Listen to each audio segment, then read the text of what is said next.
एक आहे ना चव ओळखायचा खेळ घेणार आहे. तुम्हाला जीभ आहे का? आहे ना? किती जीभ आहे तुम्हाला?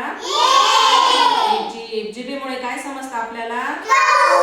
चव समजते. मग तसं मी तुम्हाला डोळे बंद करून एक एक पदार्थ तुम्हाला खायला देणार आहे. मग तुम्ही मला सांगायचे ती चव कशी लागली त्याची.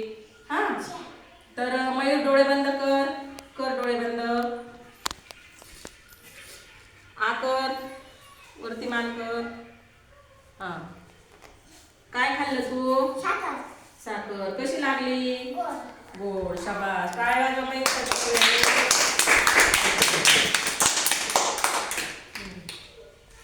आता रेणुका तू डोळे बंद कर. रेणुका डोळे बंद कर.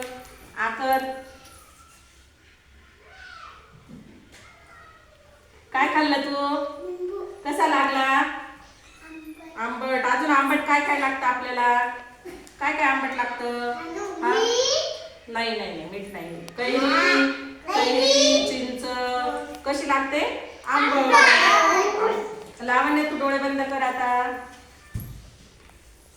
डोळे बंद कर. आ कर. काय खाल्लं तू? मीठ कसं लागलं?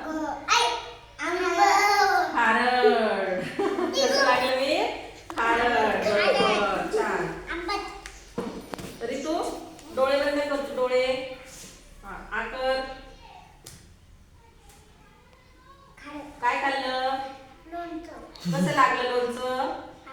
आंबट तिखट. हा, या सगळ्या गोड खारट आंबट तिखट चवी कशामुळे समजतात आपल्याला? जिभेमुळे समजतात. हा, समजलं मग तुम्हाला चव कशामुळे समजते? जिभेमुळे. हा, चू डोळे बंद कर. आ कर. हा, हे काय? काय तर कुरकुरे. कशी लागली? तिखट.